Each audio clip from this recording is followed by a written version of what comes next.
We have with us China's most celebrated filmmaker, Mr. Wong Kar-wai. He will receive a Lifetime Achievement Award at the closing ceremony of International Film Festival of India. Also, his film, The Grandmaster, will be the closing film of the film event. Sir, welcome to DD. Sir, China was the focus country of this film event. Yes. And the best of Chinese cinema was shown during the event. How do you see this is going to boost the film industry and the filmmakers of both the countries? I think there's a lot of things in common between India and China, and I think over the years there's haven't been enough communications between these two communities, and I think with a festival like the Goa Film Festivals, and also I think there will be more and more interactions between these two countries, especially the filmmakers. I think it will help these understandings between each others, because as we all know, we already have a pact of co-production between China and India, and I think that will be something very exciting for all of us. So China is a big market. The economy is growing enormously.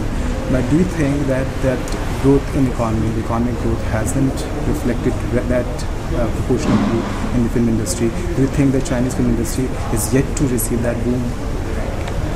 Actually, when you look at the results in the market, it's going into that directions. But of course, when we look at the history of the new Chinese cinemas in the last 20 years, still they are searching their directions, because used to be China make films for ideas and for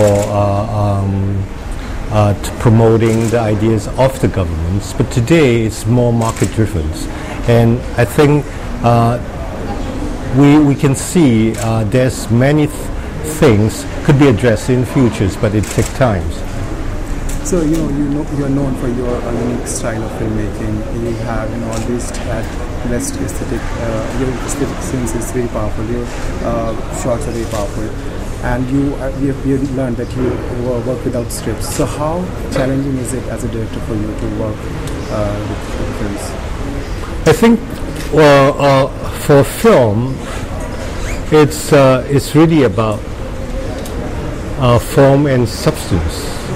And normally it's for a work of a filmmaker is to find the right form to deliver the right substance, or vice versa. And so sometimes I'm not very interested to tell the story to make it beautiful for the beautiful sake. And I think beauty is something that is right and consistent with the story that you want to tell. So let's talk about The Grandmaster, which is the closing film of this Film Festival of India. You had always focused to make it more authentic, and I'm sure that it was very challenging for you. Would you like to share some experiences while you were shooting The Grandmaster? Because I've been thinking about because I grew up on an area on the streets full of martial arts school, and when I was a child, martial art genre, films, stories, radio programs were very popular. So I always want to make a film about Chinese martial art, but I need to find because it's very challenging, and I always want to find a right angle to tell a story about Chinese martial art, because most of the Kung Fu film, because it's one of the most popular genres that of Chinese cinema. And a lot of films has been made about for this genre, but most of the time they are talking about heroes, good fighters, revenge. But there's so many things that we have missed about the value of Chinese cinema, because it's part of our culture, and in a way, I think through Grandmaster I want to say something about one of the like golden period of the recent development of Chinese martial art development. So another thing is, technology has become a very important part of filmmaking nowadays. Sometimes we see, technology is overshadowing the content part of it. What is your take on that? In my case, like the Grandmaster, we shot with 35 millimeters, and so the whole films was basically, you can see it as almost the last few films that made with film stocks without digitals in these regions. But the thing is, I think, of course, it's very emotional to say goodbye to the traditional filmmakings, to say goodbye to all these cameras, film stocks. But I don't against technologies, because technologies for me is just a tools for artists or filmmakers to express themselves.